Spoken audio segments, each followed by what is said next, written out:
அருட்பெருஞ்சோதி அருட்பெருஞ்சோதி தனிப்பெரும் கருணை அருட்பெருஞ்சோதி. எல்லா உயிர்களும் இன்புற்று வாழ்க, வள்ளல் மலரடி வாழ்க வாழ்க. கொல்லா விரதம் குவளை எல்லாம் ஓங்குக, நல்லோர் நினைத்த நலம் பெறுக. நன்றி நினைத்து எல்லோரும் வாழ்க இசைந்து.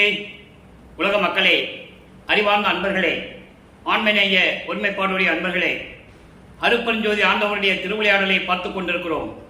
இந்த பிரபஞ்சம் தோன்றிய காலத்திலிருந்தே அருட்பெருஞ்சோதி ஆண்டவர் எவ்வளவோ திருவிளையாடல்கள் செய்திருந்தாலும் கூட கலியுகத்துடைய கடைசி திருவிளையாடல், அதாவது 1823ஆம் ஆண்டு தொடங்கி 30/1/1874 இரவு 12 மணி வரையிலும் அருட்பெருஞ்சோதி ஆண்டவருடைய திருவிளையாடல் தொடர்கிறது.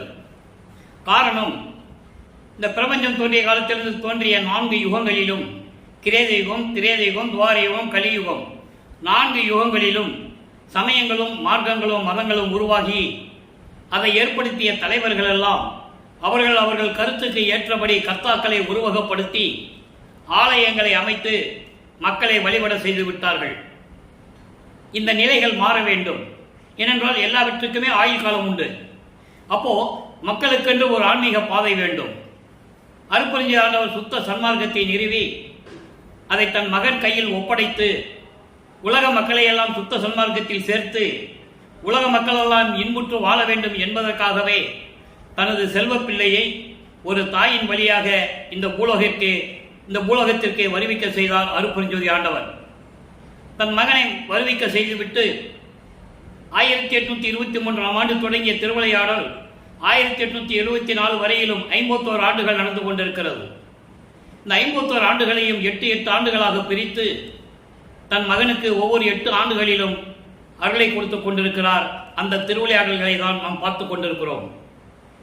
நமது பிள்ளை பெருமானவர்கள் இந்த பூலோகத்திற்கு வருவிக்க உற்று 8 ஆண்டுகள் வரையிலும் இறைவனிடமிருந்து எந்த அருளையும் பெற முடியாமல் தவித்துக் கொண்டிருக்கிறார். அவர் யாரென்றே அப்போ அவருக்கு தெரியாது. சமயங்களும் மார்க்கங்களும் மதங்களும் சூழ்ந்திருந்த காலகட்டங்களில் அவைகளுடைய நெறிகளை பின்பற்றி கொண்டிருக்கிறார். வேதங்களை சொல்லுவதும், உருவ வழிபாடு செய்வதும், திருநீர் பூசுவதும், உத்திராட்ச மாலை அணிந்து கொள்வதும், இப்படி நிலைகளில் இருந்து கொண்டிருக்கிறார். காரணம், அவருக்கு அப்ப தெரியாது. அதன் பிறகு 9வது ஆண்டிலே இறைவன் வந்து ஆட்கொண்ட பிறகு இறைவனுடைய மகன் என்ற நிலை அவருக்கு புரியும். ஞானத்தை பெற்றுக் கொள்கிறார். வேற எந்த விதமான அருளையும் அருட்பெருஞ்சாண்டவர் தன் மகனுக்கு அருளாமல் மறைந்து விடுகிறார். அருளை கொடுக்காமல் மறைந்து விடுகிறார். முன்பருவம் பின்பருவம் காட்டி அருள்வேன் என்று கூறி மறைந்து விடுகிறார். அதன் பிறகு இறைவனால் வருவிக்க உற்ற மகன் என்று தெரிந்தும் கூட அவருக்கு மறைப்பு நிலை இருந்து கொண்டிருக்கிறது.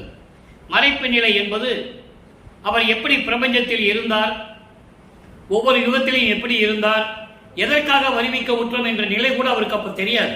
அதை நீங்க நல்லா புரிஞ்சுக்கணும். அப்போ அந்த நிலையில் இருக்கும்போது ஞானம் பிறந்த பிறகு பாடல்கள் உருவாகிறது. 1ஆம் திருமுறையிலே திருவருள் முறையீடு என்ற பதியத்திலிருந்து அருட்பெருஞ்சாண்டவருடைய திருவிளையாடலை நாம் பார்த்துக் கொண்டிருக்கிறோம். 1ஆம் திருமுறையிலே திருவருள் முறையீடு மொத்தம் 232 பாடல்களை கொண்டது. இதுவரையிலும் 152 பாடல்களை நாம் பார்த்திருக்கிறோம். இன்று 153வது பாடல். 13வது ஆண்டு தொடங்கிய பிறகு அவர் திருவொற்றியூருக்கு போக வேண்டும் என்ற ஒரு நிலை ஏற்படுகிறது. மனம் அங்கே போக சொல்லுகிறது. மனம் போக சொல்லுகிறது என்பதை விட அருட்பெருஞ்சாண்டவர் உள்ளத்தை தூண்டி விடுகிறார். மகனுடைய மனதை தூண்டி விடுகிறார். இந்த நிலையில் இருக்கும் போது வல்லப்பெருமானவர்கள் 2வது எட்டில் இருந்து கொண்டிருக்கிறார். 16, அதாவது 8 ஆண்டுகள் வரைக்கும், முதல் 8 ஆண்டுகள் வரைக்கும் எந்த விதமான அருளையும் பெற முடியவில்லை. 2வது எட்டு என்பது 9வது ஆண்டு தொடங்கி 16 ஆண்டுகளுக்குள் என்ன நடந்தது என்பதை தான் இப்ப நம்ம ஒவ்வொரு திருமுறையிலிருந்து பார்த்து கொண்டிருக்கிறோம். ஆக பாடலை நன்றாக கவனியுங்கள். பாடல் உங்களுக்கு புரியாவிட்டால் கூட இறைவன் கொடுத்த விளக்கம் மிகவும் தெளிவாக இருக்கும், எளிமையாக இருக்கும். அந்த காலகட்டங்களில் சமயங்களும் மார்க்கங்களும் மதங்களும் சூழ்ந்திருந்த காலகட்டங்களில் இறைவனை, சிவபெருமானை எப்படி உருவகப்படுத்துகிறார் என்பதையும், எப்படி இறைவனை வேண்டுகிறார் என்பதையும், முறையீடு செய்கிறார் என்பதையும் ஒவ்வொரு பாடலின் மூலமாக பார்த்து கொண்டிருக்கிறோம். இன்றைக்கு 153வது பாடல் திருவருள் முறையீடு, பதிகம் 6, 1ஆம் திருமுறை. பாடலை கவனிங்க. வேல் கொண்ட கையும் முன்னூல் கொண்ட மார்பும் மென்மலப்பொற்கால் கொண்ட ஒன் கலல் காட்சியும் 12 கண்ணும் விடைமேல் கொண்ட செஞ்சுடர் மேனியும் சண்முகம் வீறு கண்டு மால் கொண்ட நெஞ்ச மகிழ்வது என்னால் என் கண் மாமணியே. இது பாடல். அன்பர்களை, ஏற்கனவே என கூறியது போல இறைவனுடைய திருவிளையாடலை ஒரு கதையாக சொல்லவோ கற்பனையாக சொல்லவோ முடியாது. இது திருவெட்பா, இறைவனால் அருளப்பட்ட திருவெட்பா. ஒவ்வொரு காலகட்டங்களிலும் வள்ளற்பெருமான் வறுமைக்கு உற்று எப்படி இருந்தார், எப்படி இறைவன் திருவிளையாடல் செய்து கொண்டிருக்கிறார், அப்போ ஒவ்வொரு பாடலின் மூலமாக தான் நம்ம சொல்ல முடியும். இப்போ இந்த பாடல் என்ன சொல்றாருன்னா, சூலாயுதம் கொண்ட கையும், அது முப்பொறி நூல், அதாவது 3 நூல் சேர்த்து பின்னின பூநூல் அணிந்து கொண்ட மார்பும், சிவபெருமான் பூநூல் அணிந்து கொண்டதை கூறுகிறார். இதெல்லாம் நல்லா கவனிக்கணும். சமயங்களும் மதங்களும் மார்க்கங்களும் சொல்லப்பட்ட குறியீடுகள். சைவ சமயத்தை சேர்ந்தவர்கள் இப்படிதான் இருப்பார்கள் என்ற நிலை அப்போ இருந்தது. அப்ப அந்த மாதிரி பூநூல் அணிந்த மார்பும் மலர் போன்ற மென்மையான திருவடியில் கட்டிய உயர்ந்த காப்பு அணிந்த காட்சியும், அந்த காட்சியும் 12 கண்ணும் காலை வாகனம் மீது ஏறி வரும் சிவந்த மேனியும் சண்முகம் தோற்றம் கண்டு மயக்கம் கொண்ட எனது மனம் மகிழ்வது என்னால். அப்படின்னா என்ன அர்த்தம்னா, நீ எப்ப வந்து எனக்கு காட்சி கொடுப்ப, எப்ப வந்து அருளை கொடுப்ப, நீ வந்து வருவிக்க உற்றவன் எனது மகன் என்று சொல்லி மறைந்து விட்டாய். நல்லா கவனிக்கணும். அப்ப வந்து சிவபெருமான் தான் கடவுள் அப்படின்ற நிலை அவருக்கு தெரியும். என சமயங்களிலும் மார்க்கங்களிலும் மதங்களிலும் அதை சொல்லிட்டு இருக்கு. அது சைவ சமயத்தின் தலைவன் என்பதை பின்னால கூறுவார். அப்ப அற்புதஞ்சோதி சொல்லுவார் சுத்த சன்மார்க்கத்தை பெற்ற பிறகு. இப்போ இந்த காலகட்டத்தில் அவர் இருக்கும்போது இந்த நிலையை கூறுகிறார். கையில சூலாயுதம் வச்சிருக்க அந்த காட்சியும், பூநூல் அணிந்த காட்சியும், அதோடு மட்டுமல்ல உன்னுடைய திருவடியில் காலில் கட்டிய சலங்கை இருக்க காப்பு, அந்த காட்சியும், 12 கண் கொண்ட அந்த காட்சியும், காலை வாகனம் மீது ஏறி வருகின்ற காட்சியும், சண்முகம் தோற்றம் கண்டு. இந்த சண்முகம் என்றது அது சிவபெருமானுக்கு உரிய ஒரு தத்துவத்தை சேர்ந்தது. மகதேவ மலையிலே சொல்லுவார் சண்முகம் கொண்ட கோவை என்று சொல்லுவார். அந்த சண்முகம் என்ற தத்துவத்தின் அடிப்படையில் தான் முருகனை வரவழைத்தது சுப்பிரமணிய தத்துவம், ஆறுமுக தத்துவம் என்று சொல்லுவார். அது எங்க இருக்குன்னா நெற்றியில இருக்கு, 6 பட்டைகளாக இருக்கும் என்று கூறுவார் வல்லற்பமானவர்கள். அந்த விளக்கம் உரைநடை பகுதியில் நீங்க படிச்சுக்கலாம். அப்படி தோற்றம் கண்டு அந்த காட்சியும் கண்டு எனது மாயைகளும் மயக்கங்களும் சூழ்ந்து இந்த மனம் பார்த்து மகிழ்வது எப்போது, என்னால் என்று எந்த நாள்னு எனக்கு தெரியல, சீக்கிரம் வந்து எனக்கு அருளை கொடுக்க வேண்டும் என்று வேண்டுகிறார். இது முறையீடு செய்கிறார். இப்போ நிலைகள் மாறுகிறது, ஆண்டுகள் உருண்டு ஓடுகிறது, 2ஆம் திருமுறை உருவாகிறது. அங்கே பதிகம் 18 அறிவரும் பெருமை 3வது பாடல். இதுவரை 17 பதிகங்களை பார்த்திருக்கிறோம். சிவபெருமானை வேண்டுவார். தியாகராஜ பெருமானை நோக்கி சிவ சிவா என்று சொல்லுவார், நமச்சிவாய் என்று சொல்லுவார், சிவாய நம என்று சொல்லுவார். அங்கே திருமுல்லை வாயில போய் மாசிலாமணி என்று சொல்லுவார், திருவள்ளிச்சாயத்திலே கேசவா என்று சொல்லுவார். இப்படியெல்லாம் முறையீடு செய்து எந்த விதமான பலனும் அவருக்கு கிடைக்கவில்லை. இப்போ அறிவரும் பெருமை என்ற பதிகத்திலே கூறுகிறார். நல்ல கவனிங்க. இன்று வந்து என்னை நீ அடிமை கொள்ளாயேல் எவ்வுலகத்தாரும் தூற்ற நன்று நின்றன் மேல் பழி வரும், என்மேல் பழி இல்லை நமின்றினேன் ஐயா, என்மேல் பழி இல்லை நமின்றினேன் ஐயா.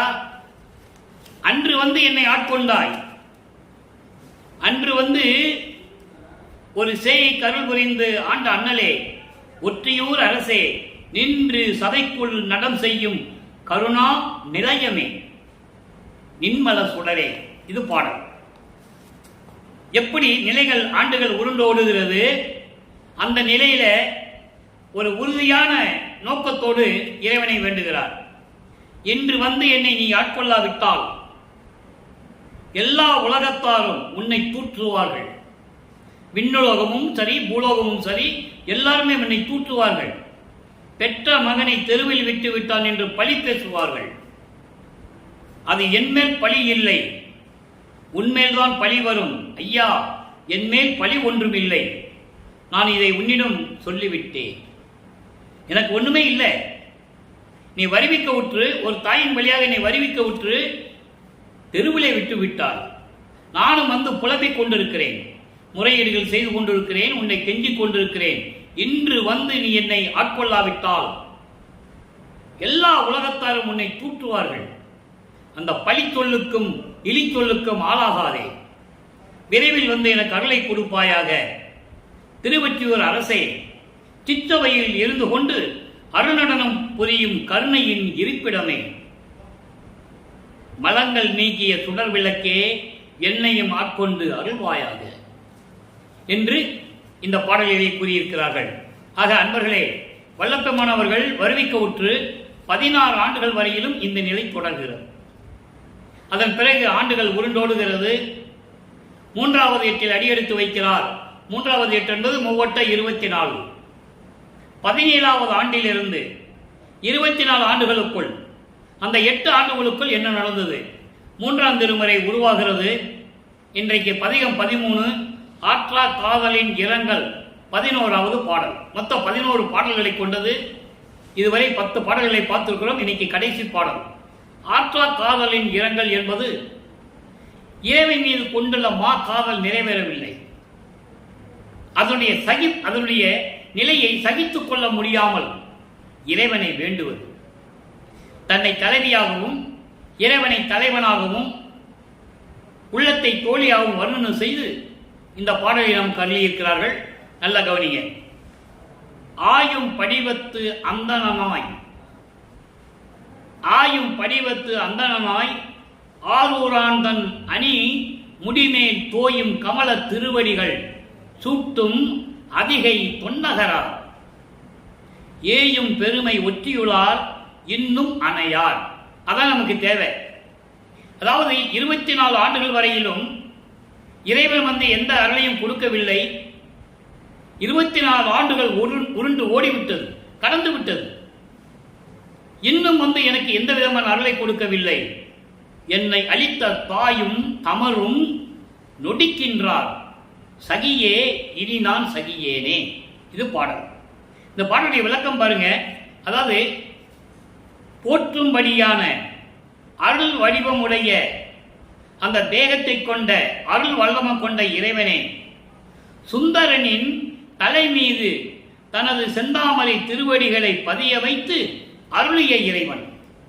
தோழியிடம் சொல்றார், அதாவது உள்ளத்திடம் சொல்றார். அப்படி சொல்லுவது போல உலக மக்களுக்கு தெரிவிக்கிறார். அந்த விளக்கத்தை பார்க்க போறோம்.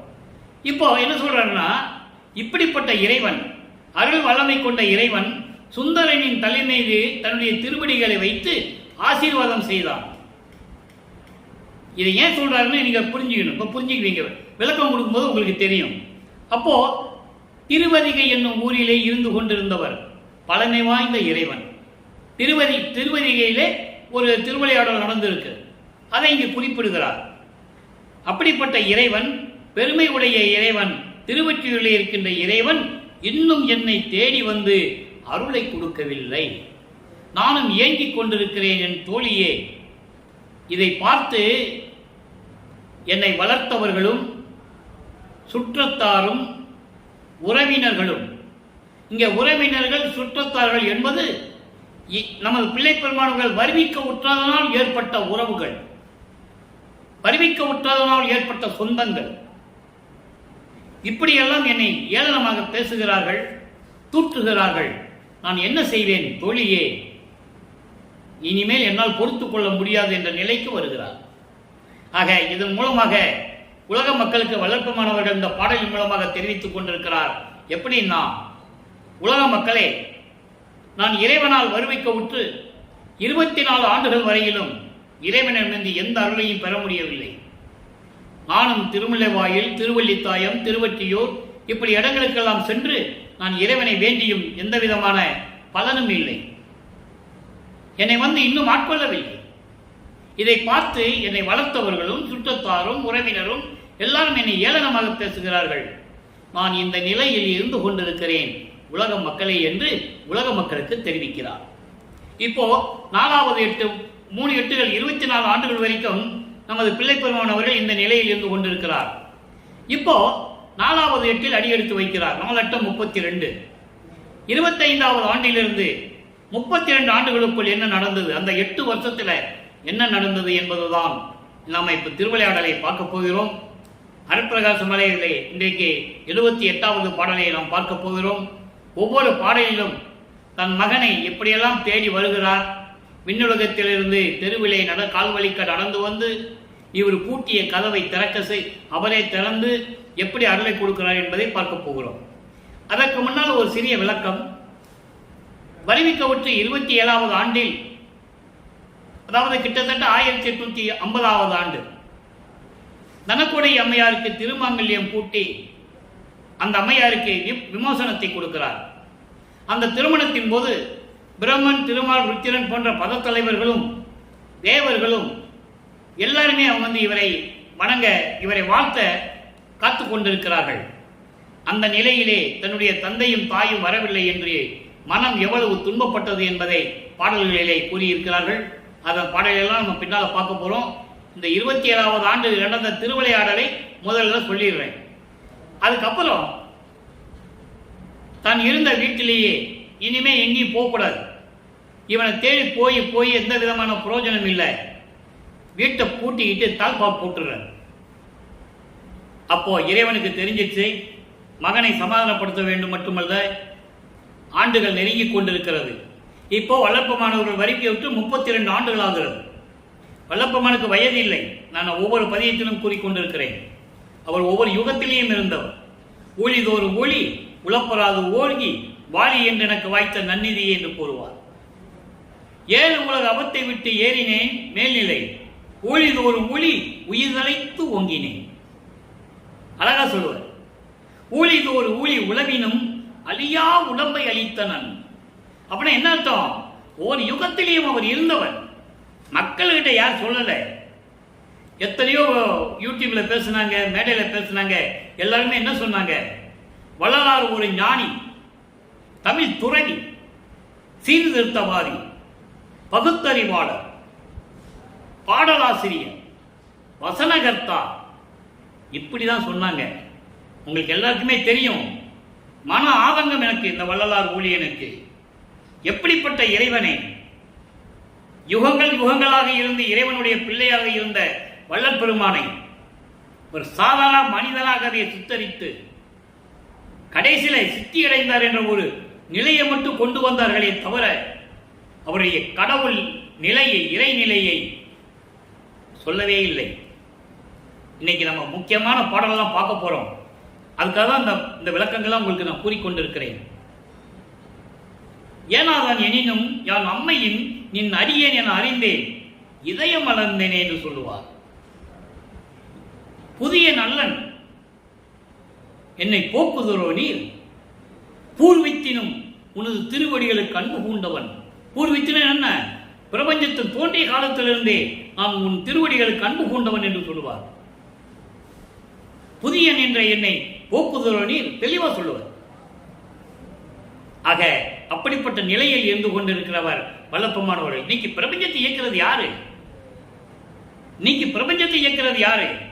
30/1874 இரவு 12 மணியிலிருந்து இந்த பிரபஞ்சத்தை இயக்கிறது யாரு? 5 தொழில்களை செய்து கொண்டிருப்பவர் யார்? படைத்தல், காத்தல், அழித்தல், மறைத்தல், அருளல். யார் செஞ்சிட்டு இருக்கா? வல்லப்பெருமா. இப்ப பாருங்க, இந்த அருட்பிரகாச மாலையில என்ன சொல்றாரு பாருங்க. அது சுத்த சன்மார்க்கத்தை பெற்ற பிறகு இந்த விளக்கங்களா வரும். இன்னைக்கு பார்க்க போறோம். தம் அடியார் வருந்திலது சகியாத கணத்தே சார்ந்து வருத்தங்கள் எல்லாம் தயவினோடு தவிர்த்து எம்மடியார் என்று கொள்ளும் இணையடிகள் வருந்த. இறைவனுடைய திருவடிகள் எப்படி இருக்கான் அதை சொல்றார். எப்படிப்பட்ட திருவடிகள்? தன்னுடைய அடியார்கள் வருந்தும் போதெல்லாம் சகித்துக் கொள்ள முடியாமல் ஒரு கணத்திலே அவர்களை அடைந்து அவனுடைய வருத்தங்களை எல்லாம் தீர்க்கக்கூடிய இறைவன். அப்படிப்பட்ட திருவடி என்னுடைய அடியான் என்று ஏற்றுக்கொண்ட திருவடி. அப்படிப்பட்ட திருவடிகள் வருந்த இரவினிடை நடந்து எளியேன் இருக்கும் இடத்தை அடைந்து, நான் இருக்கும் இடத்தை அடைந்து கம் அடியா கதவு பெரும் காப்பு அபில புரிந்து. அதான் அண்டர்லைன். இவர் பூட்டிட்டார்ல, நான் கதவை திறக்க முடியாது, மனசு மாதிரி திறந்தாலும் திறந்துருவேன்னு சொல்லி தான் தாப்பா போட்டது. அவர் வந்து கதவை திறக்கிறார். காப்பு அவிழ்க்க புரிந்து கடையேனை அழைத்து எனது கையில் ஒன்று கொடுத்து, நம் அடியான் என்று என்னையும் திருவுள்ளத்தை அடைத்தாய், நடம்புரியும் நாயகா நின் நற்கருணை வியப்பே. பாடல். அதாவது அடியார்கள் வருந்தும் போது, ஐயோ நமது அடியார்கள் வருந்துகிறார்களே என்று சொல்லி அவர்கள் வருத்தங்களை எல்லாம் நீக்கி அவர்களை ஆட்கொண்ட திருவடிகள். அப்படிப்பட்ட திருவடிகள் இரவினிலே தெருவிலே கால்வழிக்க நடந்து வந்து நான் இருக்கும் இடத்தில் இருக்கின்ற தெருக்கதவை தாழ்பாலை நீக்கி என்னை வாமகனை என்று அருகில் அழைத்து ஒரு அருள்கொடையை கொடுத்தார். அந்த அருள்கொடை ஒன்று என்பது அடுத்த நம்ம பாடல் பார்க்க போறோம். ஒவ்வொரு பாடலையும் அதான் சொல்லுவார், ஒன்றுன்னு தான் சொல்லுவார். அப்படி என்னையும், மகனே நீ என் அடியான், அடியனாக்கி பிள்ளையாக்கி நேயனாக்கியே, அடிகளாக்கிக் கொண்டாய் அவலம் நீக்கியே, படியுளோரும் வானுளோரும் இதனை நோக்கியே, பதியும் ஓரவாரான் என்பான் பரிவு தேக்கியே. அருமேஸ்வரர் மையல் வியப்பில் அப்போ பூர்வீகத்திலிருந்தே என்னை அடியனாக ஏற்றுக்கொண்டவன். அதான் சொல்றாரு, என்னை அடியான் என்று என்னையும் திருவுள்ளத்தை அடைத்தாய். திருச்சிற்றம்பலத்திலே அருள்நடனம் செய்து கொண்டு திருவிளையாடல் செய்து கொண்டிருக்கின்ற இறைவனே, உன் கருணையை நினைக்கும் போது வியப்பாக இருக்கிறது என்று சொல்லுகிறார். ஆக 24 ஆண்டுகள் வரையிலும் இறைவனிடம் எந்த அருளை பெற முடியாமல் இருந்த நமது பிள்ளை பெருமான் அவர்கள் 32 ஆண்டாவது ஆண்டிலே இறைவன் வந்து காட்சி கொடுத்து மகனை ஆட்கொண்டு அருள்கொடையை கொடுக்கிறார். இப்போ அவர் பற்றுகளை நீக்குகிறார், உலகியல் வாழ்க்கையை துறக்கிறார், வெள்ளாடை அணிகிறார், சமயங்களிலும் மதங்களிலும் கூறப்பட்ட சங்கற்ப விகற்பங்களை அடியோடு ஒழித்து விட்டார். உடம்பிலே திருநீர் பூசுவது, கழுத்திலே உத்தராட்ச கோட்டையை மாட்டிக்கொள்ளுவது, இந்த நிலைகள் எல்லாம் மாறிவிட்டது. இப்போ அவர் சுத்த சன்மார்க்கத்தை வாங்குவதற்காக தத்துவங்களை கடந்து, அந்தங்களை கடந்து, சரியை கிரிய யோகம் என்ற 12 நிலைகள், சமய நிலைகள், மத நிலைகள், மார்க்கங்களுடைய நிலைகளை எல்லாம் கடந்து அங்கே சென்று சுத்த சிவஞான செல்லிக்கு செல்லுகிறார். வழியிலே அருப்பஞ்சாண்டவர் தன் மகனை வரவேற்று அங்கே அழைத்து செல்லுகிறார். அங்கே இருக்கின்ற சத்தியஞான சபையிலே, புத்தவையும் சிற்றவையும் கூடிய சத்தியஞான சபையிலே ஒரு சிங்காதனத்திலே அமர வைத்து முடிசூட்டி, இளவரசன் பட்டம் சூட்டி என்று சொல்லுவார். இந்த பிரபஞ்சத்தை இயக்கப் போகின்ற எனது மகன் என்று எல்லாருக்கும் உலக அறிய, தேவர்கள் அறிய அறிமுகப்படுத்திவிட்டு எல்லா அருள்களையும் கொடுத்து விடுகிறார். அங்கே எப்படி சாகா கல்வி கற்றேன் என்று சொல்லுவார். இங்க இருக்கிறவங்க என்ன சொல்லுவாங்க, அவர் எங்கே போயிட்டாருப்பா, அவர் எங்க போனாலும் யாருக்கு தெரியும், மனைவிக்கு தாலியை கட்டாரு, வாழ முடியாம தெருவில் விட்டுட்டு வீட்டில் விட்டு அவர் அனாதையை விட்டுட்டு போயிட்டாரு, எங்க போனாலும் யாருக்கு தெரியாது, 3 மாசம் அங்கே இருப்பாரு, 3 மாசம் இங்கே இருப்பாரு, இப்படிதான் சொல்லிட்டு இருந்தாங்க. அப்போ மக்கள் என்ன நினைப்பாங்க அவரை பத்தி நல்லா புரிஞ்சுக்கணும். நீங்க அன்பர்களே, இது ஆதங்கம், இந்த வள்ளலார் மொழியினுடைய ஆதங்கம். வெள்ளப்பெருமான்கள் வருவிக்க விட்டு 202 ஆண்டுகள் முடித்து விட்டது. அவருடைய உண்மையான நிலையை அவர் எப்படி வருவிக்க விட்டார், விண்ணுலகத்திலே எப்படி ஒப்பந்தம் ஏற்பட்டது, தனக்குடியார் கழுத்தில் ஏன் தாலி கட்டினார் என்ற நிலையை எல்லாம் யாரும் மக்களிடம் சொல்லவில்லை. எல்லாவற்றையும் சொன்னார்கள், பொதுவாக பேசினார்கள், மேடைகளிலே பேசினார்கள், யூடியூப்ல பேசினாங்க, எல்லாம் பேசினாங்க. ஒவ்வொரு பாடலின் மூலமாக திருவற்பாவிலே அந்த உண்மையை வல்லற்பமானவர்கள் தெரிவித்து இருக்கிறார்கள். அந்த பாடலை படித்து அந்த விளக்கங்களை சொல்லி மக்களிடம் விளக்கம் யாரும் சொன்னதில்லை. அதுதான் இங்க நடந்தது. உண்மையை மறைத்து விட்டார்கள் என்பதுதான் என்னுடைய ஆதங்கம். ஆக இந்த நிலையில் இருக்கும்போது இப்போ சுத்த சண்மகத்தை வாங்கி கொண்டு பூலோகத்துக்கு வருகிறார். அப்போ கருமொழியிலே வல்லற்பமானவர்கள் இருந்து கொண்டிருக்கிறார்கள். அருள் விளக்கமாலை என்ன, அதாவது 6ஆம் திருமுறையிலே ஒவ்வொரு பாடல் ஒவ்வொரு பதியமா பார்த்துட்டு வந்தோம். அருள் விளக்க மாலையிலே 100 பாடல்கள். இன்று 94வது பாடலை பார்க்க போகிறோம். எப்படி இறைவன் அவருக்கு அருளை கொடுத்தார், எப்படிப்பட்ட இறைவன், இங்கேதான் அருட்பெருஞ்சோதி எப்படியெல்லாம் இருந்தார் என்பதையும், இவர் எப்படி தத்துவங்களை கடந்து அங்கு போய் எல்லாம் வாங்கினார் என்பதையும் இன்றைக்கு பாடலில் கூறியிருக்கிறார். நல்ல கவனிங்க அன்பர்களே. புராணங்களிலும் காவியங்களிலும் எத்தனையோ திருவிளையாடல்கள் நடந்திருக்கின்றன.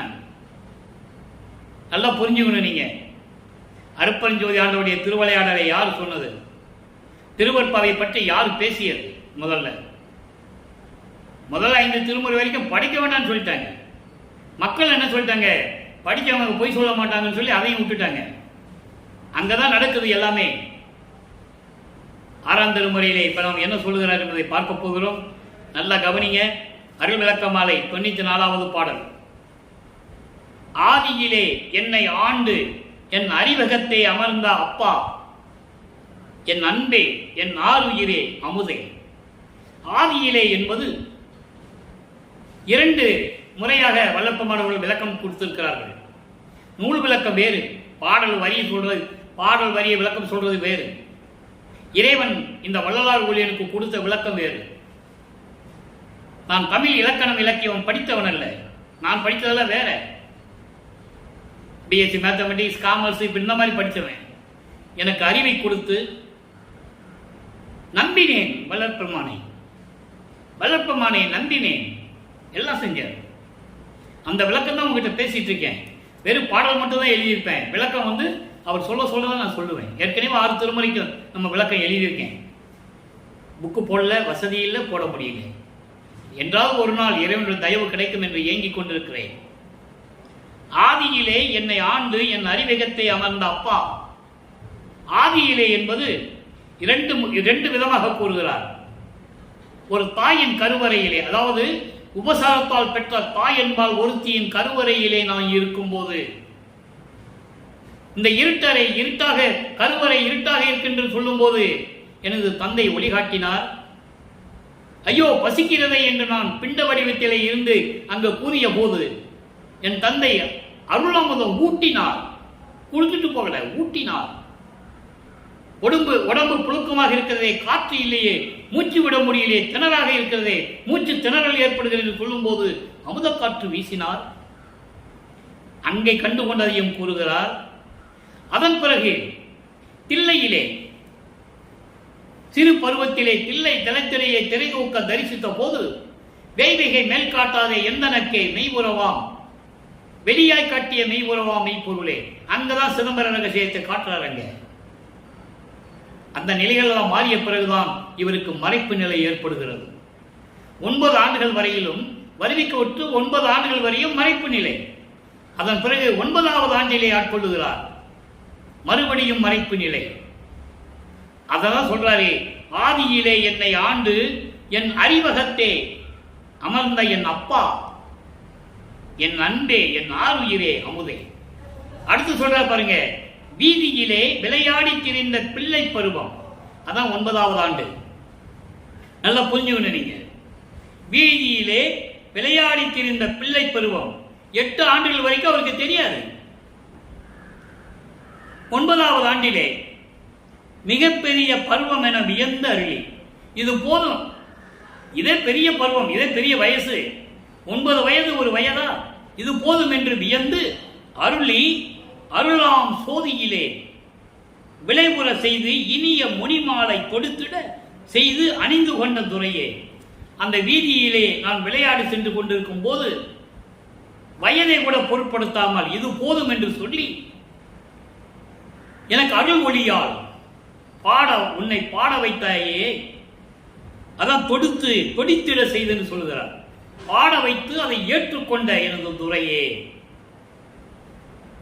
சிற்பொதுவாய் சிற்றவையிலே நீதியிலே நிறைந்த நடத்தரசே, நீதியிலே நிறைந்த நடத்தரசே, சுத்த சன்மார்க்க நெறியிலே, அதான் சொல்றாரு நீதின்னு சொல்லி, சுத்த சன்மார்க்க நெறியிலே இருந்து கொண்டு திருவிளையாடல் செய்து கொண்டிருக்கின்ற இறைவனே, இன்று அடியேன் நிகழ்த்திய, இன்று நான் பாடிய சொல் மாலையும் பாடல்களையும் விண்ணப்பங்களையும் முறையீடுகளையும் நீ ஏற்றுக்கொண்டு எனக்கும் அருள வேண்டும், அணிந்து அருளே என்று சொல்லுகிறார். ஆக அவருடைய நிலையை கூறுகிறார். இறைவன் எப்ப வந்து ஆட்கொண்டார் என்று சொல்லுகிறார். அதன் பிறகு அவர் பெற்ற அருளை கூறுகிறார். இனி வந்து அருள வேண்டும் என்று சொல்லுகிறார். அது இறைவன் வருகிறார். மகனும் தந்தையும் மகனும் உரையாடுகிறார்கள். அருட்பெருஞ்சாண்டவர் தன் மகனோடு கொஞ்சி மகிழ்ந்து கொண்டிருக்கிறார். இனி ஆண்டுகள் உருண்டு ஓடுகின்றன. இப்போது வல்லப்பமானவர்கள் 33வது ஆண்டிலிருந்து 40 ஆண்டுகளுக்குள் இருக்கிறார். அந்த 8 ஆண்டுகளுக்குள் நடக்கிறதா இப்போ நம்ம சொல்லிட்டு இருக்கோம். இப்போ வல்லப்பமானவர்களுக்கு 40 ஆண்டுகள் ஆகிறது. வருவிக்க விட்டு 40 ஆண்டுகள் ஆகிறது. இப்போ சிவபுண்ணிய பேரு என்ற பதிகத்திலே 9வது பாடல் எப்படிப்பட்டது? அவருடைய அருள் கிடைத்தா அந்த புண்ணியம் எப்படி இருக்கும்? சிவ புண்ணியம் என்பது அருட்பெருஞ்சோதி. நான் ஏற்கனவே கூறியிருக்கிறேன். சிவன் வேறு, சிவம் வேறு, ஞானம் வேறு, மெஞ்ஞானம் வேறு, அறிவு வேறு, மெய்யறிவு வேறு, நிறைய விஷயங்கள் இருக்கிறது. ஆக அப்படிப்பட்ட இறைவனிடமிருந்து அதை பெற்றால் எப்படி புண்ணியம், அந்த பேர் எப்படி இருக்கும், அந்த பாக்கியம் எப்படி இருக்கும்? வேதமே விளங்க, மெய்மையே வயங்க, வெம்மையே நீங்கிட, விமல வாதமே வழங்க, வானமே முழங்க, வையமே உய்ய, ஓர் பரமநாதமே தொனிக்க, ஞானமே வடிவாய் நன்மணி மன்றிலே நடிக்கும் பாதமே பிடித்தேன். எனக்கு இது போதும், பண்ணிய தவம் பழித்ததுவே. என்ன தவம் பண்ணாரு? எந்நேரமும் சதா ஒரு நிமிடம் கூட இறைவனை நினைக்காமல் இருந்ததில்லை. அதுதான் சன்மார்க்கத்தின் தவம். கண்மூடிட்டு மணிக்கணக்கு உட்கார்றது சன்மார்க்க தவம் அல்ல என்பதை நான் தெரிவித்துக் கொள்ள கடமைப்பட்டிருக்கிறேன். அதெல்லாம் சமயங்களிலும் மதங்களிலும் மார்க்கங்களில் சார்ந்தது. இப்போ இந்த நிலைகள் எல்லாம் எப்படி நடந்தது? வேதமே விளங்க, வேதங்களினுடைய விளக்கங்கள் எல்லாம் எனக்கு விளங்க, மெய்மையே வயங்க, இயற்கை உண்மை விளக்கத்தின் அடிப்படையில் வெம்மையே நீங்கிட, வெம்மைனா துன்பம், துன்பங்கள் எல்லாம் நீங்கிட, விமல வாதமே வழங்க, மாயைகளும் மயக்கங்களையும் நீக்கி, விமலம் என்பது மலங்கள் நீங்கியது, மாயைகள் மயக்கங்கள் மலங்கள் எல்லாம் நீங்கியது. இதெல்லாம் நீங்கிய அந்த நிலையில் வானமே முழங்க, விண்ணுலகமும் பூலோகமும் விளங்க, ஓர் பரமநாதமே ஒலிக்க. பரமநாதம், அந்த பரமநாதமே ஒலிக்க, ஞானமே வடிவமாய் திருச்சிற்றம்பலத்திலே, ஞானமே வடிவமாய் ஞான தேகத்துடன் திருச்சிற்றம்பலத்திலே திருவிளையாடல் செய்து கொண்டிருக்கின்ற இறைவனுடைய பாதத்தை பிடித்தேன். எனக்கு இது போதும், பண்ணிய தவம் பழித்ததுவே என்று கூறுகிறார். இப்போ அடுத்த நிலை பாருங்க. 73வது பதிகம் சிவானந்த பற்று. சிவானந்த பற்றே பற்று என்று சொல்லுவார். பற்றுகள் அனைத்தையும் பற்றற்ற தவிர்த்து எனது அற்றமும் நீக்கி அருட்பெருஞ்சோதி. இது அகவலை நீங்க படிச்சிருப்பீங்க. அப்ப சிவானந்த பற்று தான் பற்று. சிவானந்தம் என்பது அருட்பெருஞ்சோதி. அதை நீங்க நல்லா புரிஞ்சுக்கணும். சிவானந்த பற்று தான் நமக்கு பற்று. அந்த இறைவனுடைய பற்று நமக்கு இருக்க வேண்டும். அப்போ சுத்த சன்மார்க்கத்தில் இருக்க வேண்டும். கொலையும் புலையும் தவிர்த்து இருக்க வேண்டும். உருவ வழிபாடை நீக்கி இருக்க வேண்டும். ஜோதி வழிபாடு ஒண்ணுதான் செய்யணும். உயிர் இரக்கம் வேண்டும். ஜீவகாரணிய ஒழுக்கத்தில் இருக்க வேண்டும். அதான் சிவானந்த பற்று. வேறு ஒன்றும் கிடையாது. அதனுடைய விளக்கம் பாருங்க. கற்றேன் சிற்றம்பல கல்வியை, கற்று கருணை நெறி உற்றேன்.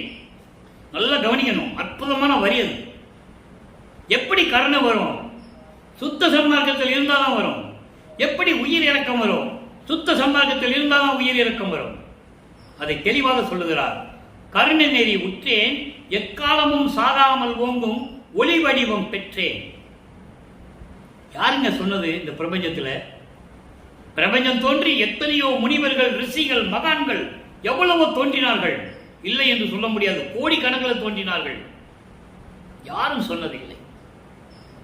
பிறந்தார்கள், இறைவனை பற்றி போற்றி பாடினார்கள், இறைவனை அருளை பெற்றுக் கொண்டு முக்தி அடைந்தார்கள், ஜீவ சமாதி அடைந்தார்கள், சமாதி அடைந்தார்கள். யாரும் ஞான சித்திக்கு வரவில்லை. கர்ம சித்தி, யோக சித்தியோடு சென்றவர்கள். முக்தி நிலை என்பது முந்துரு சாதனம். அத்தகனர் அற்பெருஞ்சோதி. சித்தி என்பது நிலை சேர்ந்த அனுபவம். நல்லா புரிஞ்சுக்கணும். இது அகவல்ல சொல்லியிருக்காரு.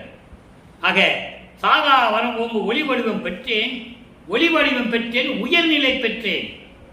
உயர்நிலை, உலகில் பிற நிலையை பற்றேன். சிவானந்த பற்றே என் பற்று என பற்றினேனே. அதான் சொன்னேன், சிவானந்த பற்று தான் நமக்கு பற்று. அவரை தான் பிடிக்கணும், அருப்பஞ்சோண்டவரை தான் பிடிக்கணும். சொல்றாரு, கற்றேன் சிற்றம்பல கல்வியை. சிற்றம்பல கல்வி என்பது சாதா கல்வி. தெளிவா சொல்றார்.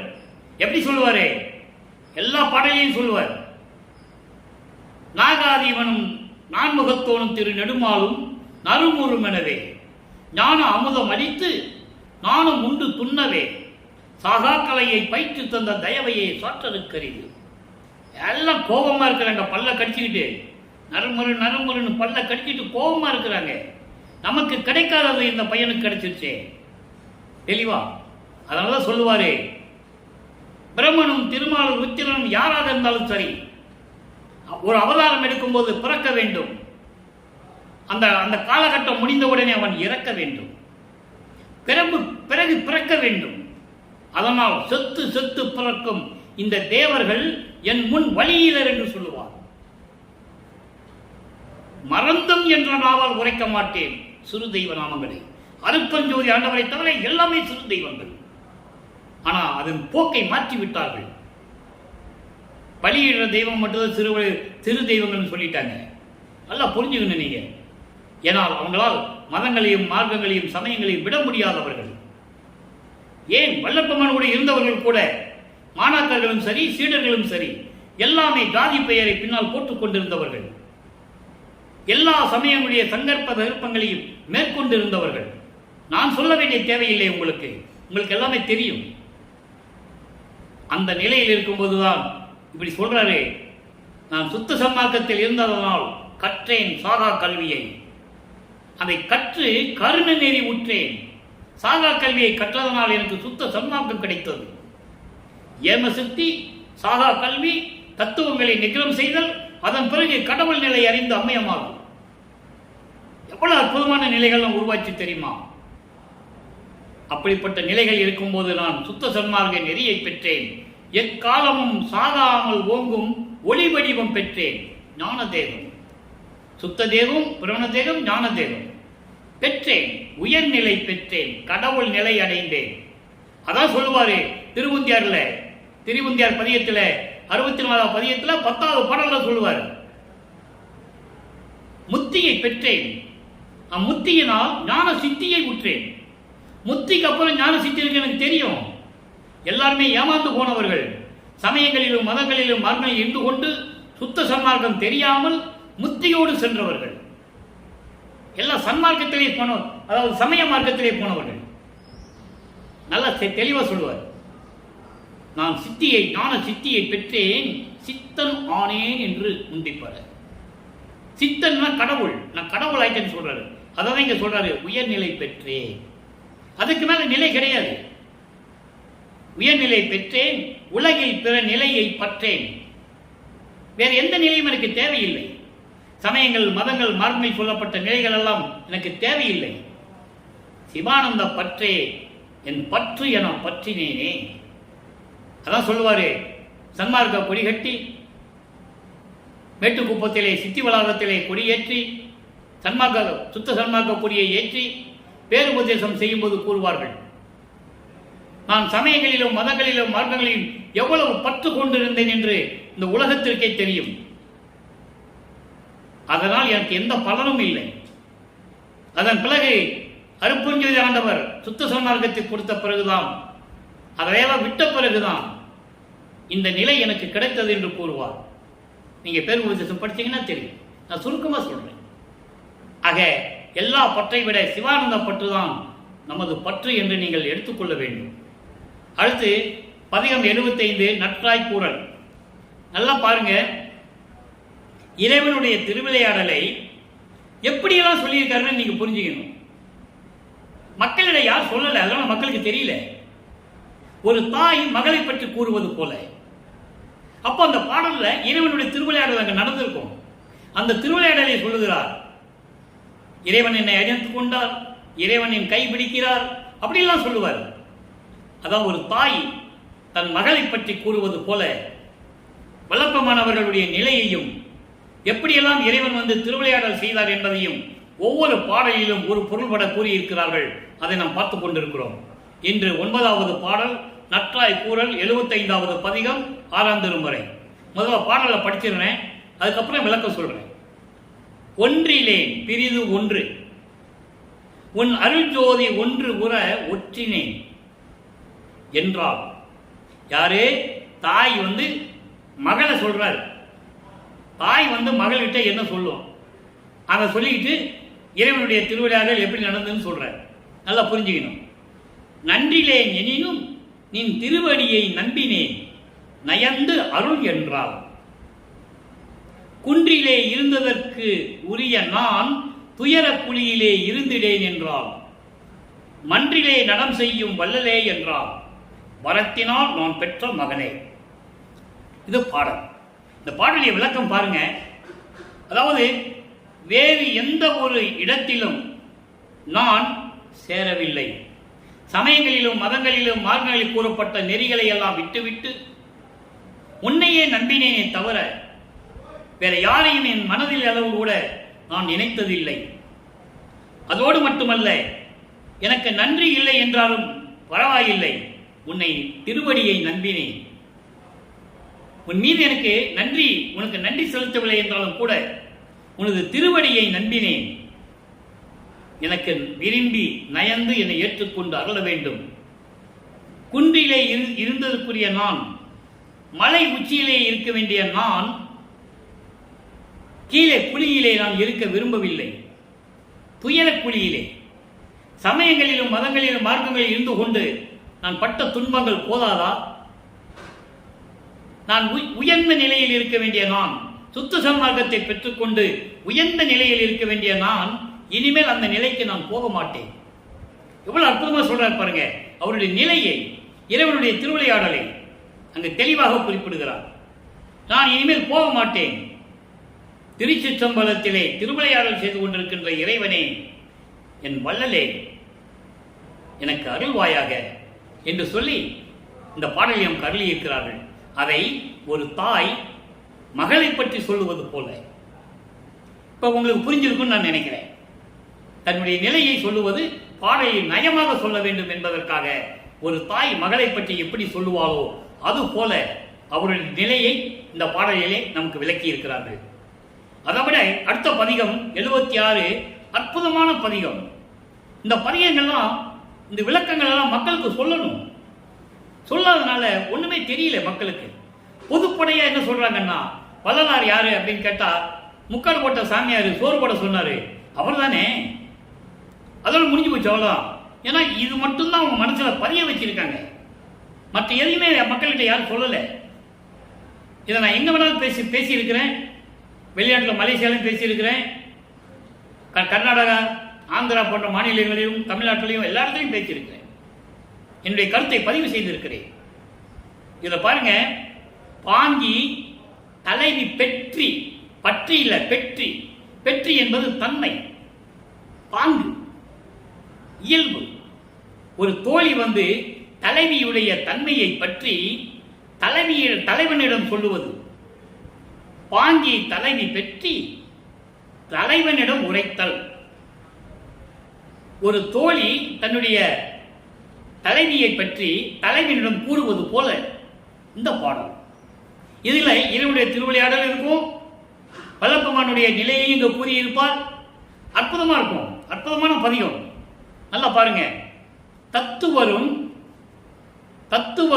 தத்துவம் செய்கின்ற தலைவர்களும், தத்துவம் செய்த தலைவர்களும் பிறரும் தனித்தனியே வலிந்து வந்து தன் எதிர் நிற்கின்றார்.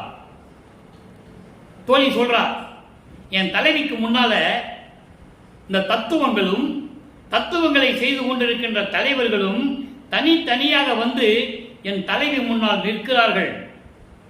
எத்துணையும் மற்றவரை ஏறெடுத்து பாரால்.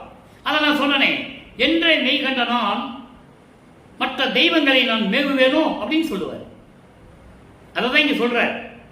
இப்படி தோழி தலைவனிடம் சொல்லிக் கொண்டிருக்கிறாள். தோழி தலைவனிடம் தலைவியை பற்றி சொல்லிக் கொண்டிருக்கிறாள். இது பாடலை படிச்சீங்கன்னா அப்ப விளக்கம் தரேன், அருமையா இருக்கும். இருவிழிகள் நீர் சொறிவாள் என் உயிர் நாயகனே, ஒத்து உயிரில் கலந்து கொண்ட உடையாய் என்று உமையே ஓதுகின்றாள். இவர் அளவில் உத்தமரே, உமது சித்தம் எதுவோ? சித்தம் எதுவோ தேவரே, திருவாய் மலர வேண்டும், சிற்றவையில் பொற்றவையில் திகழ் பெரிய துரையே. தோழி தலைவியை பற்றி தலைவனிடம் கூறுவது போல. இப்ப இந்த பாடலுடைய விளக்கம் பாருங்க, நல்ல கவனிக்கணும். வள்ளற்பெருமானுடைய நிலை எப்படி நிலை? தத்துவங்கள் 36 தத்துவங்களும், இந்த 36 தத்துவங்களை செய்து கொண்டிருக்கின்ற பிரமனும் திருமாலும் ருத்திரனும் பிறரும் இன்னும் 2 பேர் இருக்கிறாங்க, மகேஸ்வரனும் சதாசிவனும்.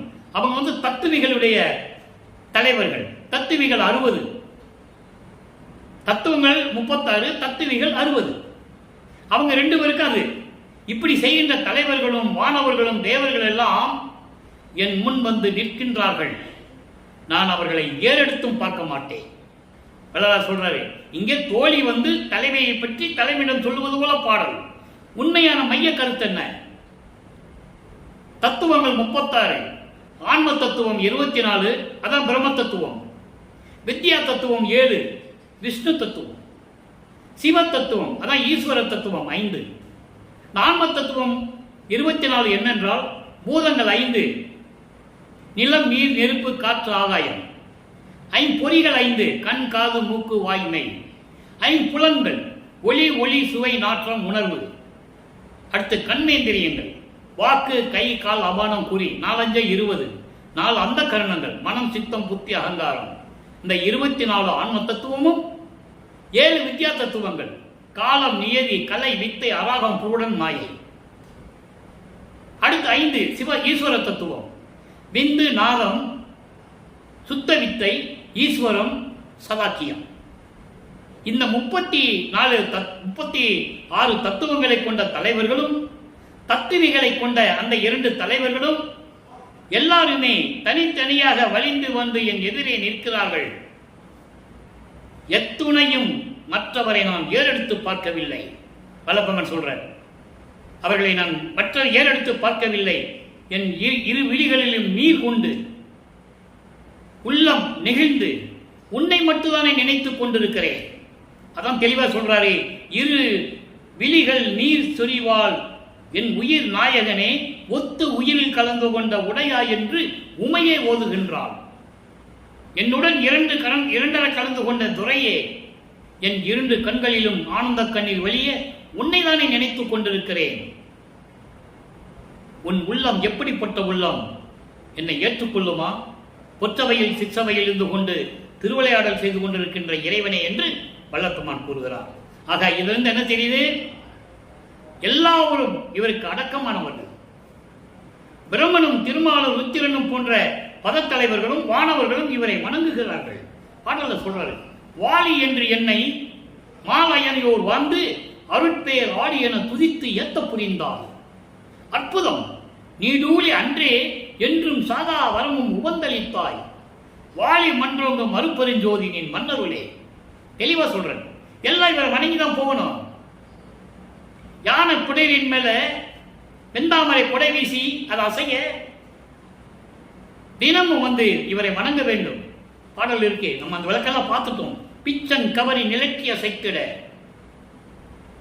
மால் யானை பிடரின் மேல் நித்தமும் பவனி வருகின்ற நிபுணர் எல்லாம் பொழுது ஏத்த எச்சம் புரிவோர் போற்ற. எச்சம் புரிவர் என்ன? மீதி தேவர்கள் சத்தர்கள் சக்திகள் இவங்கெல்லாம் என்னை ஏதோ நிலைமிசை ஏற்றி என் அச்சமெல்லாம் தவிர்த்து என்னை ஆண்டு கொண்ட இறைவனே, நான் உந்தன் அடைக்கலமே என்று சொல்லுவார். இது அடைக்கலம் புகுதல் என்ற பதிகத்திலே இருக்கின்ற 10வது பாடல். நீங்க எடுத்துட்டா தெரியும், எல்லா விளக்கம் சொல்லியாச்சு நம்ம. ஆக எல்லாரும் இருக்கும்போது கூட நான் அவர்களை ஏறெடுத்து பார்க்க மாட்டேன் சொல்லுவாரே, அற்புதமா சொல்லுவார். அற்புதம் வல்லபெருமான் அங்க இருப்பாரு. பிரம்மன் திருமாலும் அவரை பார்க்கறதுக்கு காத்து கொண்டிருக்கிறார்கள். அற்பஞாண்டர் வருவாரு, ஏன்பா மகனே பிரம்மன் திருமாலும் வெளியே நிற்கிறாங்க, கூப்பிட்டு பேசலையான்னு கேட்பாரு. அன்பர்களே, இங்க சொல்லக்கூடிய கருத்துக்கள் விளக்கங்கள் எல்லாமே திருவருட்பாவில் இருப்பது. சொந்த கருத்து இல்லை, எனது சொந்த கருத்து ஒரு வரி கூட கிடையாது. அற்பஞாண்டர் கேட்பாரு, கூப்பிட்டு பேச வேண்டியதானே கேட்பாரு. நான் ஏன் பேசணும்? திருமால் உங்ககிட்ட சங்கு சக்கரம் கேட்டானா? நீ ஏன் கொடுத்தவனுக்கு? கொடுத்ததுனால என்ன விளைவாச்சு? பிரம்மன் எத்தனை கொலை செஞ்சிருக்கான், வகை வகையா கொலை செஞ்சிருக்கான். அவனுக்கு நீ அருளை கொடுத்திருக்க. வருணமா கொலை பாதகன் என்று சொல்லுவார் பிரம்மனை. நான் ஏன் உங்களை கூப்பிடணும்? நீ கூப்பிட்டு பேசிக்கோ, தெளிவா சொல்லுவார். பாடல் இருக்கு. அவங்க இந்த மரத்துல தூக்கு போட்டு நாக்கு தொங்குனாலும் சரி, நான் ஏன் நாக்கு அவனை கூப்பிடாதுன்ற ஏன் இதை சொன்னாருன்னு நீங்க புரிஞ்சுக்கணும். அவ்வளவு வலிமையானவர், அருள் வலிமை படைத்தவர். எல்லாருமே இவர் பார்த்து பயந்துதான் ஆகணும். பிரம்மனால் படைக்கப்பட்டவர் அல்ல. நல்லா புரிஞ்சுக்கணும். ஏனென்றால் அருப்பெருஞ்சோதி அருளால், அவருடைய அருளால் பெற்ற மகன், செல்வப்பிள்ளை, சீராட்டி பாராட்டி விண்ணுலகத்திலே வளர்க்கப்பட்டவர். பாடல்களிலே உண்டு, யாரும் மறுக்க முடியாது. ஆக இப்படிப்பட்ட நிலையில் இருந்தவர். இந்த பாடலை நம்ம பார்த்துட்டோம். அடுத்து பாருங்க, அற்புதமான ஒரு பதிகம். தலைவி தலைவன் செயலை தாய்க்கு சொல்லுவது. இப்போ தாய் மகளுடைய செயலை நம்ம பார்த்துட்டோம். தோழி தலைவியை பற்றி தலைவன் சொல்வதை பார்த்துட்டோம், அந்த திருவிளையாடலை பார்த்துட்டோம். இப்போ தலைவி தலைவனுடைய செயலை தாய்க்கு சொல்லுவது. எப்படிப்பட்டவர், எப்படி திருவிளையாடல் செய்தார், எப்படி வந்து என்னை கைப்பிடிக்கிறாரு, எப்படி என்னை அணைத்துக் கொண்டார், எப்படி அருளை கொடுத்தார் சொல்லணும்ல உலக மக்களுக்கு சொல்றாரு. அது பாகம முகத்து, அது பாவக முகத்து. நல்லா கவனிக்கணும். ஆனந்த நாட்டில் அம்பலம் செய்து நின்று ஆடும் அழகர், இது பாவக முக தோழியும் நானும் மெய் பாவனை செய்யும் வேலையில் வந்து. எப்படி வராரு, எந்த வேலையில் வரான்னு சொல்றாரு. வேலையில் வந்து பொது பாவனை செய்ய போகாதே பெண்ணே, பொய் பாவனை செய்து கைப்பானானே. ஐயோ இது பாவம் என்கின்றார் என்னடி அம்மா, என் கைப்பிடிக்கிறார் என்னடி அம்மா. எவ்வளவு அற்புதமா இருக்கும் தெரியுமா இந்த விளக்கம். அதாவது இவர் ஒரு நிலையில் இருந்து கொண்டிருக்கிறார். அப்ப இறைவன் வருகிறார், உலகத்துக்கு வருகிறார். எந்த நிலையில் வருகிறார், என்ன சொல்றாரு? தோழியும் அவரும், தோழியும் தலைவியும் விளையாடுகிறார்கள். எப்படின்னா தியானம் செய்து கொண்டிருக்கிறார்கள். இது இந்த தியானம் பொய்யானது என்று சொல்லுகிறார். உள்கருத்து என்ன? சமயங்களிலும் மதங்களிலும் மார்களில் சொல்லப்பட்ட தியானங்கள் பொய், அதை நீ பண்ணாத, நான் சொல்ற தியானம் பண்ணு என்று என் கை பிடிக்கிறார். அப்போ இந்த பாடலிய விளக்கம் பாருங்க. அருப்பெருஞ்சோதியாய், அதான் அது பாவக முகத்து என்று சொல்லுகிறார். அருப்பெருஞ்சோதியாய் சுத்த சிவஞான வெளியிலே சிச்சவை பொற்றவையிலே இருந்து திருவிளையாடல் செய்யும் அழகர். அப்படிப்பட்ட இறைவன் நிலா போன்று முகம் கொண்ட என் தோழியும், அதாவது மனதை சொல்லுகிறார். தோழி என்பது உள்ளம். நானும் உள்ளமும் ஒரு நிலையில் இருக்கும் போது, நல்லா கவனிச்சுக்கணும், மனதை ஒருநிலைப்படுத்தி நானும் மனமும் ஒரு நிலையில் இருக்கும் போது, தியானம் செய்யும் போது, அந்த வேளையிலே வருகிறார். மகன் தவறாக தியானம் செய்து கொண்டிருக்கிறான், இது தேவையில்லை என்று சொல்லி என்னை அழைத்து, பெண்ணே, அதான் சொல்றாரு, என்னை அழைத்து இது தேவையில்லை, இது பொய்யானது, இது தேவையில்லை பொய்யானது என்று சொல்லி பொதுவான தியானம் செய்ய போகாதே மகனே, தவறாக தியானம் செய்து பிறகு வருந்துவது எதுக்காக வருத்தப்படணும்? செஞ்சதை செஞ்சுட்டு அப்புறம் வருத்தப்பட்டு என்ன பிரயோஜனம்? தேவையில்லை. சுத்த சன்மார்க்க நெறியிலே தியானம் என்பது என்ன என்பதை மகனுக்கு விளக்கி கூறுகிறார். ஆக இறைவனுடைய திருவிளையாடல், இறைவன் நேரடியாக வந்து மகனை ஒரு நிலையில் இருக்கும்போது அழைத்து, இது தேவையில்லை, இது சமயங்களையும் மதங்களையும் மார்க்கங்களையும் சார்ந்தது, நீ செய்ய போகிற தியானம் அது தேவையில்லை, பொய்யானது, பொதுவாக நீ எதுவுமே செய்யாத, சுத்த சன்மார்க்க நெறியில் இருக்கிற தவத்தை மேற்கொள்வாயாக. சுத்த சன்மார்க்க தவம் என்பது எந்த நேரமும் சதா நேரமும் உயிர் இரக்கத்தோடும் தயவோடும் கருணையோடும் கூடிய உள்ளத்தோடு இறைவனை மனதில் நினைத்து மனதை ஒருநிலைப்படுத்துவது. அதான் இங்க சொல்ற. அப்படிப்பட்ட நிலையில் தான் நீ இருக்க வேண்டும்.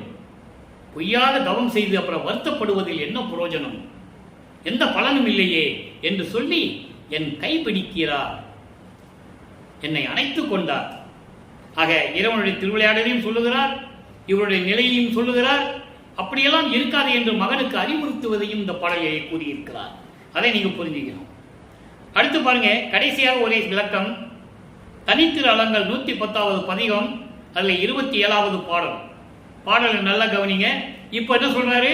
நீ இந்த தியானம் பண்ணு, அதனால என்ன பலன் கிடைக்கும் அப்படின்னு சொல்லி இந்த 27வது பாடல்ல தனித்திரு அலங்கள் எவ்வளவோ பாடல் இருக்கு, நம்ம விளக்கம் கொடுத்திருக்கிறோம். எந்தெந்த பாடலுக்கு ஏற்றபடி ஒவ்வொரு பதிகத்தில் அந்த பாடல் எங்க இருக்கிறது என்பதை இறைவன் கொடுத்த தயவாலயம் கருணையாலயம் தான் இந்த வள்ளலார் ஊழியன் ஒப்பிட்டு உங்களுக்கு சொல்லிக் கொண்டிருக்கிறேன். அதான் சொல்றேன், கனெக்டிவிட்டி. இப்ப இதுக்கு முன்னால பார்த்த பாடல் என்ன சொன்னாரு? இந்த தியானம்லாம் தேவையில்லைப்பா, நீ பொய்யான தியானம் பண்ண வேண்டாம், அப்புறம் வருத்தப்பட்டு புரோஜனம் இல்லை, அது தேவையில்லாதது என்று சொல்லி என் கைபிடித்து எனக்கு சுத்த சன்மார்க்க நெறிகளை தியானம் எப்படி, தவம் எப்படி என்பதை எனக்கு விளக்கி கொடுத்தார் என்று சொல்லுகிறார். அதனுடைய விளக்கம் இப்போ தனித்திரையாளர்கள் இருக்கு, நம்ம பார்க்க போறோம். நூல் விளக்கம் என்பது வேறு, இறைவன் கொடுத்த விளக்கம் என்பது வேறு. இறைவன் கொடுத்த விளக்கத்தை தான் இந்த வள்ளலார் ஊழியன் உங்களுக்கு நான் சொல்லிக் கொண்டிருக்கிறேன்.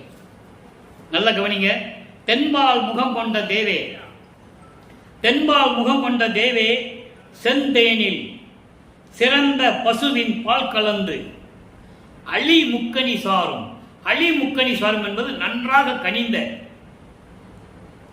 அப்படின்னு சொல்லுவாங்க. ஆனால் இங்க அழி என்பது உயிர் இரக்கம் கொண்ட. நல்லா புரிஞ்சுக்கணும். சுத்த சன்மார்க்க விளக்கம் நான் பின்னால சொல்றேன், முதல்ல பாடலை சொல்லிடுறேன். முக்கணி சாரும் எடுத்து அளவி அன்பால் மகிழ்ந்து மகனே வருக என்று அழைத்து அருளை என்பால் அளித்தனையே, அருள் ஆரமுது என்று ஒன்றையே, அருள் ஆரமுது என்று ஒன்றையே. எதை கொடுத்தாரு? தென்மால் முகம் கொண்ட தேவா, தெற்கு நோக்கி, தெற்கு திசையை நோக்கி இருக்கின்ற இறைவனே. இப்ப நீங்க தீபத்தை பார்த்தீங்கன்னா தீபம் தெற்க நோக்கி இருக்கும், நீங்க வடக்கு நோக்கி கும்பிடணும். எல்லா இடங்களிலும் அப்படிதான் வைக்கணும். நீங்க வீட்டில் தீபம் வச்சிருந்தாலும் சரி, அணையா தீபம் எப்பயுமே நித்திய தீபம் வீட்டில் எரிந்து கொண்டிருந்தாலும் தெற்கு முகமாக நோக்கி இருக்க வேண்டும். வடக்கு பக்கம் நம்ம இருந்து கும்பிடணும், ஜோதி தெற்கு முகமாக திரும்பி இருக்கணும். அப்படிதான் அருப்பதிஞ்சோண்டவர் இருப்பது. அதான் தெற்கு திசையை நோக்கி இருக்கின்ற இறைவனே செந்தேனில். இங்கே செந்தேன் என்பது சுத்த சன்மார்க்கம். சுத்த சன்மார்க்கம் சிறந்த பசு, சிறந்த பசுவின் பால் கலந்து சுத்த சன்மார்க்கத்தை கொடுத்து வெண்மை நிறம் என்று சொல்லுவார். மரணமில்லா பெருவாழ்வை வெண்மை நிறம் என்று சொல்லுவார், அழிவில்லாதது என்று சொல்லுவார். மரணமில்லா பெருவாழ்வையும் கொடுத்து அலி முக்கணி சாரும். முக்கணி என்பது மா பலா வாழை, இது முக்கணி என்று சொல்லுவது. இங்கே அலி முக்கணி என்பது 3 தேகங்கள், முத்தேகங்கள். சுத்த தேகம், புரண தேகம், ஞான தேகம். ஆக சுத்த சன்மார்க்கத்தை கொடுத்து, மரணமில்லா பெருவாழ்வை கொடுத்து, 3 முத்தேகத்தையும் கொடுத்து, அதெல்லாம் எடுத்து அளவி, அதாவது இதெல்லாம் கலந்து சாப்பிட்டா எப்படி இருக்குமோ நல்லா புரிஞ்சுக்கணும் நீங்க. இதெல்லாம் அதாவது தேனு, அதில் பசும்பாலை விட்டு நல்ல கனிந்த முக்கனிகளையும் சேர்த்து, மாப்பழா வாழையை சேர்த்து எடுத்து அளவி பஞ்சாமிர்தம் மாதிரி போட்டு சாப்பிட்டா எப்படி இருக்குமோ அது போன்று சுத்த சன்மார்க்கத்தையும் மரணமில்லா பெருவாழ்வையும் முத்தேகத்தையும் எனக்கு கொடுத்து அன்பால் மகிழ்ந்து. எவ்வளவு அற்புதமான விளக்கம் பாருங்க. அன்பால் மகிழ்ந்து மகனே வருக என்று அழைத்து அருளி என்பால் அளித்தனையே, என்னிடம் கொடுத்துட்டேயே. எவ்வளவு அற்புதமான விளக்கம் பார்த்தீங்களா? என்னிடம் கொடுத்து விட்டையே, அருள் ஆரம்பது ஒன்று, அருள் ஆரம்பது என்று ஒன்றை, திரு அருள் செங்கோல், அதுவும் அருள் ஆரம்பது. ஆக இறைவா, தென்முகம் தோக்கி இருக்கின்ற இறைவனே, எனக்கு சுத்த சன்மார்க்கத்தையும் கொடுத்து, மரணமில்லா பெருவாழ்வையும் கொடுத்து, முத்தேகத்தையும் கொடுத்து, ஒன்றாக கொடுத்து, அதோடு மட்டுமா வாமகனே என்று என்னை அழைத்து எல்லாம் கொடுத்து விட்டாயே, திரு அருள் செங்கோல் ஆட்சியும் கொடுத்து விட்டாயே. இதான் இந்த பாடலுடைய விளக்கம். எனவே அன்பர்களே, இதுவரை நாம் இறைவனுடைய திருவிளையாடலை பார்த்தோம். எப்படியெல்லாம் வல்லப்பமானவர்கள் இறைவனுடைய திருவிளையாடலை நடத்தி காட்டினார் என்பதை ஒவ்வொரு பாடலின் மூலமாக பார்த்து விட்டோம். நீங்களும் சுத்த சன்மார்க்கத்தில் இணைந்து இறைவனை வணங்கி அருப்பெருஞ்சோதி அருப்பெருஞ்சோதியை தனிப்பெருங்கனை அருப்பெருஞ்சோதி மகாமந்திரத்தை உச்சரித்து இறைவனுடைய அருளையெல்லாம் பெற்றுக்கொண்டு இந்த வையகத்திலே நீங்கள் வாழ வேண்டும் என்ற வாழ்த்தி இந்த வள்ளலார் ஊழியன் விடைபெறுகிறேன். மீண்டும் நாளை சந்திப்போம். நன்றி, வணக்கம். அருட்பெருஞ்சோதி அருட்பெருஞ்சோதி தனிப்பெரும் கருணை அருட்பெருஞ்சோதி. மீண்டும் நாளை இறைவனுடைய திருவிளையாடல் நடக்கும். நிச்சயமாக கண்டிப்பாக நீங்கள் பார்த்து கண்டு மகிழ்ந்து இறைவனுடைய அருளை பெற்றுக் கொள்ளுங்கள்.